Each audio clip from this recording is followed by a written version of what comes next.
People who have bought tickets from the proper ticket agencies, and not, not obviously people who've bought them from private individuals, but from Ticketmaster and AEG, those people are entitled to a full refund.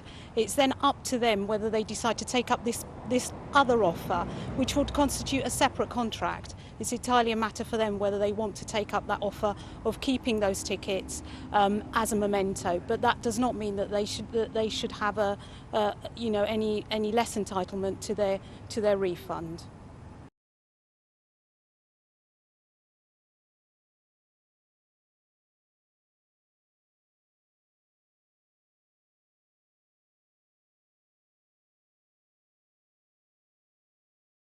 Yeah, I mean there are not whole groups, but there are a group of collectors that deal specifically in tickets, and they buy tickets before gigs. They buy them to sell, and they buy half a ticket, like a ticket stub, and they buy tickets all day long, all around the world, and they frame them up. They put nice pictures of their artists and say, Elvis 1958, touring here, ticket stub, picture.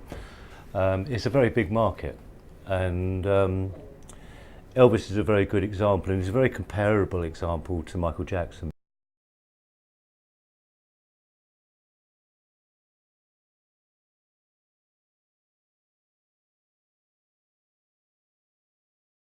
Elvis had a big 56 gig tour lined up.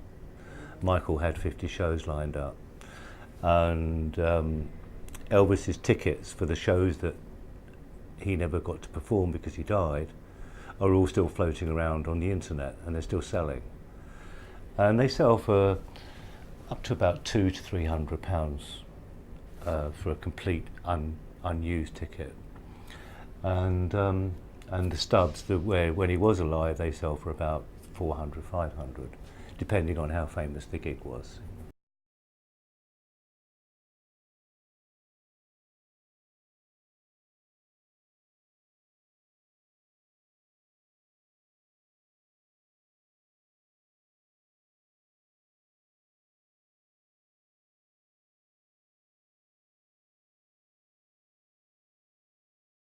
So it's actually more valuable if they're used? Yeah, I mean, it works better unless there's some huge concert like the O2 concert comes up, where you could argue that this was his comeback, but it never happened, and therefore you've got a valuable ticket. But my view on that is completely different. I feel that there's so many tickets. I always say that if there's 1,000 in the world, that's rare. But if you've got hundreds of thousands like we have here, it's not rare, and the prices are going to probably stay pretty much the same as the price that you bought them for, maybe a bit more.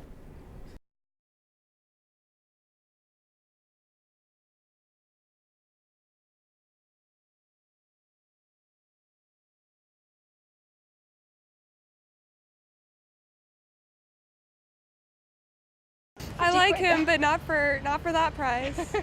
Michael Jackson is a legend. I won the ticket of Michael Jackson show. As it goes, my brother has 3 tickets, and I've actually told him to keep 2 and sell one off on eBay. I think there's a bit of a scam element about it. It's a bit tacky. It's a bit cashing in. If there was a way that they could give people the money back and give them the ticket, that would be a great gesture. And even give some money to help pay off Michael's debts or something, just so there's something in it that doesn't look grabby. Because when I heard about it, that's how I thought. I thought, a fan, or these guys that have bought these tickets, they love Michael Jackson. You've seen the hysteria when the tickets went on sale. They sold out in seconds, minutes, and they want something they can hold in their hand and say, this is a ticket that I wanted to see the King of Pop, and he unfortunately died, and I never got there, but this is the ticket, this is my memory.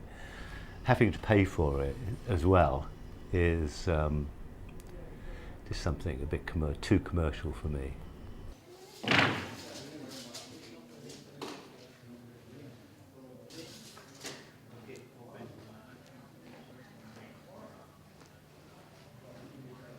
I've been following various auctions and online auctions and people selling online, and it seems to be that autographs have trebled, so they've gone from 300 to 900.